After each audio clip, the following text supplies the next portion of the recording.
Hey guys, happy Monday, happy holidays. Countdown to Christmas if you celebrate. I've got Habibi in the background being emotional. I know. We need to get him the snip snip soon, huh? His little hormones are getting the best of him. But anyway, I wanted to make a video because I know that this time of year can be especially difficult for some people. I'm a firm believer in authenticity and transparency whenever possible. So, for those of you who don't know me well, I come from a background of narcissistic abuse. So, unfortunately, usually around this time of year, I tend to get a nasty, random email from my father or text or what have you. So, I got one last night, and it was a true testament to my growth of my personal development that it absolutely didn't negatively impact me in any way. It didn't sow any self-doubt or any negative thoughts like it would have in the past, because I've just built myself up so much that I am no longer, for the most part, susceptible to narcissistic abuse. I have a firm sense of self and good self-esteem, and I believe my instincts now, and I listen to myself now, and I don't let other people's way of being or view override my own, because I'm my own person, finally. But not everybody's at where I'm at in that journey. For anyone who's experienced any kind of emotional or verbal abuse, narcissistic abuse, things like that, codependency, when you're new to establishing boundaries or to honoring yourself or building yourself up, this time of year can be extremely triggering. And it's so easy because, the media romanticizes everything, and this idea that, like, oh, we should be with family no matter what, or family's everything. Family's everything if they treat you like everything. And for me, I have a very different definition of family than society. And we really get hung up on, like, societal views or ideas. The thing is, society has gotten it wrong a lot, like on some big topics too. Like, I just said this to my friend the other day. Society has condoned slavery. Society has condoned indentured servitude and oppression of women, taking people's voting rights away. We've had genocides. Like, people can be horrible and they can have really bad ideas. So you don't always have to go along with what's popular and what's societal and what's cultural. If it doesn't feel right, it probably isn't. So foster your instincts, develop that voice in your head that tells you what your own moral compass is and what your own morals and ethics are, and don't look so much to society. Because when we think about it, how often the fact that someone is family is used to justify absolutely unacceptable behavior that we would not accept from a friend or a colleague or, a stranger on the street, but because this person shares our DNA, they can treat us absolutely horribly? No. We have to do better than that, and we have to move away from that. People should be in your life because there's mutual trust, love, and respect and kindness, and it should be mutual. And if you're having to continually chase someone or beg someone to be in your life or just to treat you decently, get help. That's a red flag. People should be in your life because they want to be and because they want to contribute to you, as you should them. Relationships should be reciprocal and they should be beneficial for both parties, whether it's friends or family, romantic, whatever. But if you're always the one, doing the chasing or the one apologizing or the one messing up, please step back and evaluate, get in a professional's opinion. If you've never tried therapy, I highly recommend it. Do personal development. I did the Landmark Forum courses and it completely transformed my life, like just unbelievably so. So there's resources out there. The internet is a wonderful thing sometimes. There's so many resources. Google articles about abuse or codependency. Educate yourself with tools so that you have the strength to break free of the pattern. You don't have to associate with someone just because they're family. It should be more than just that. There should be warmth, there should be happiness there should be trust and respect. So please help me and other people move society away from this idea that we have to associate with people for only that reason. There's so many people who are absolutely miserable associating with people only for that reason. It doesn't make sense. Life is short. Spend time with people who make you feel good. Choose people who choose you. If you share DNA, that's great. As an example, me and my mom, my biological mom, have a fantastic relationship. We've worked really hard to have one. We've worked through the stuff from the past. We've both let it go. There's absolutely no old resentment or hard feelings between us, and we really get to just enjoy each other and be ourselves around each other. And we just happen to be family. It's not only because we're family. I have many family members I don't associate with because they're not kind to me and they don't respect me. And so they don't get to be in my life. Period. Just please do not do this to yourself anymore. If you are doing this, if you are already dreading the holidays because you know it's not going to be a good experience, you don't have to do this. Spend time with people who make you feel good, who make you feel wanted, valued, and appreciated.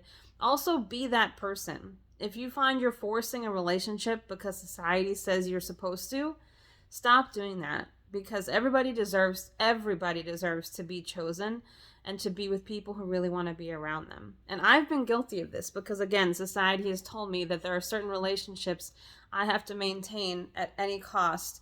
I have kept people around that really I wasn't crazy about or really weren't for me. And that's not fair to them either.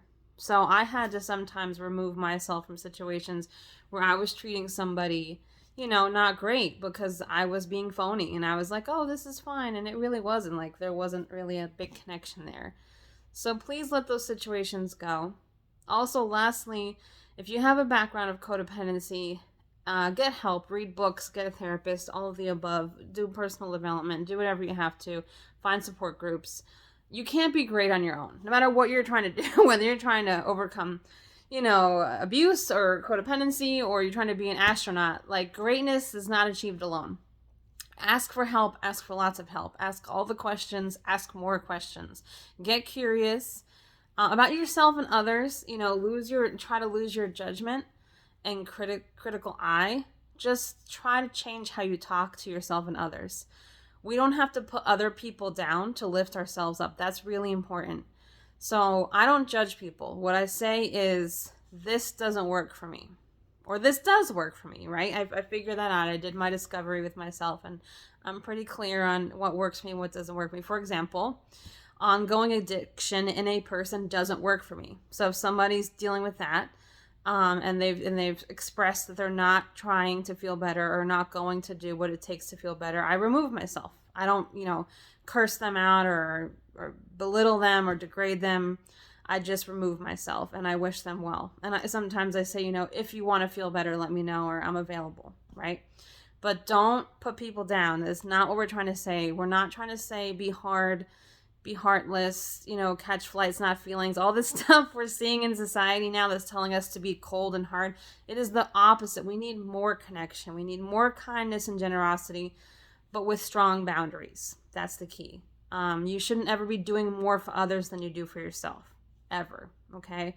You should be doing as much for yourself as you do for others. And the more you care for yourself, the more you're available to others. I know that's not what we think, but if we're not taking care of ourselves, we're actually not our best selves for other people either. So think of it that way if you're still not comfortable putting yourself first, if that's a new feeling. But yeah, don't put people down. Just set a boundary. And also, if you have a background of codependency, you may find yourself really tempted, especially when you're feeling out of control or you're having a hard time. You might feel really, really tempted to get critical about others and controlling and focus on what other people are doing. Don't do that. That's the kiss of death. And that's what everybody does. And that's why we have the world we have. But every time you start criticizing other people or thinking, well, oh, this person should be doing this, stop, reset, turn your gaze inward. There's always more that we could be doing or not doing, right? There's always more we can be doing to be better ourselves, to be happier. It's not always about being better. Sometimes it's about being happier. Sometimes it's about doing less. Sometimes it's about being more peaceful, more kind, right? So whatever it is, we can't control other people. I mean, look at history. We've got thousands of years of people trying to control people and tell them what to do, and it never, ever works, right? We're stubborn and we're independent. We have our own minds. So don't try to change other people. It's a total waste of your energy. The only person you can ever change is you. Now, you might inspire other people to change and be different by being your authentic self and changing yourself, but that's where your energy should be. So try to correct yourself when you hear yourself going, oh, so-and-so should have done this. Stop and say, you know what? I should let that go, or I should talk to that person, or whatever it is that's more appropriate, but change it to an I statement. So you stop being critical, you stop being judgmental, and you put the energy someplace where it can make a difference, right? So again, I know that might be a foreign concept. Trust me, as the ultimate recovered perfectionist, recovered control freak, all of the above, I understand. I used to love to focus on other people and their problems because it meant I didn't have to do anything about mine. How convenient. And I got to look like I was important and like helping and making a difference. Meanwhile, my own backyard was a disaster. So these are all things to keep in mind. If you need resources or you just need an encouraging word, please reach out to me. I know what it's like this time of year. Trust me, I know what it's like. And, you may have fond memories and you may remember only things conveniently and make excuses for people, but please don't, keep your resolve. Choose people who choose you. Spend time with people that make you feel good. That enhance your experience of life, and be that person for other people. And again, if you're struggling with that, get help, find out what that means and what that looks like, but don't shy away from the world. If you've experienced abuse, if people have let you down, don't retreat. We're all human and we all mess up. It's a normal part of experience of life to suffer. We don't have to suffer unnecessarily, but we have to normalize suffering and normalize disappointment and hurt so that we can move forward. Not so that we can experience it all the time, so that we can move forward and have the full experience of life. Because if you're living a life where you never get hurt, you're probably living a really small life, a really inconsequential life, a very ordinary life. A life that has had some heartbreak or disappointment is a full life, because you've taken chances, right? Like, you've taken risks and you've put yourself out there, and you'll have memories and you'll have great stories. And if you don't, you're going to have regrets, and you don't want to have that. We can't let our ancestors down. Like, for thousands of years, people have been getting it wrong and doing the wrong things. And we have all this information available and all this wisdom that we can take and do better. So feel better, do better, encourage others to do the same, have uncomfortable conversations with yourself and others. Be the change that you want to see in the world. It's not about being perfect. Don't let anybody tell you that. That's manipulation. Anyone who's expecting you to be perfect, including you, is incorrect. What we have to be is accountable. When people come to you and they say you've harmed them, focus on them. Don't think about yourself. Guilt and shame are actually very egotistical, narcissistic emotions. It's when we use our hurting of others to then hurt ourselves, which is crazy, and everybody loses, and then the other party's left like, are you going to apologize or not? So don't, feel sorry for yourself when people hurt you. Just get accountable. Put them in the spotlight and say, I'm so sorry, and, it won't happen again, or I'll do my best that it won't happen again, and what do you need from me? What can I do to fix this? And then actually do that, whatever that looks like. But when we use our hurting of others to hurt ourselves, it's really, really bad. So as a survivor of narcissistic abuse, I used to do that.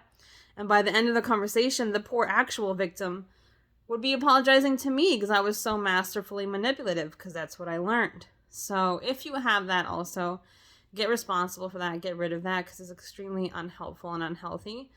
And there's so much freedom and accountability in apologizing. I apologize freely now all the time. I'm not afraid to be wrong. I'm not afraid to make mistakes. And I have no illusions that I am superhuman and that I don't. But I'm also quick to accountability. I'm quick to make amends and to ask questions and to communicate, like, how do we fix this? So you can do that. There's so much freedom in that. I promise you, the first time you try it, you'll feel so different. You'll feel such a sense of relief, of the honesty of it all. So let's be different. Let's help others feel safe. Let's change the conversation. And let's just associate with people that make us feel good. If that happens to be family, fantastic. But if not, please know that it's okay. It's okay. We have to move past this narrative that biological family is the only thing that matters. It matters if they treat you like you matter, okay? And vice versa. So I love you. Happy holidays. Merry Christmas to those who celebrate. Happy New Year. If you see me, give me a hug. Because this time of year is hard for me too. And I'll probably give you a hug back or 10. But I just want you to know you're not alone. And I love you. Bye.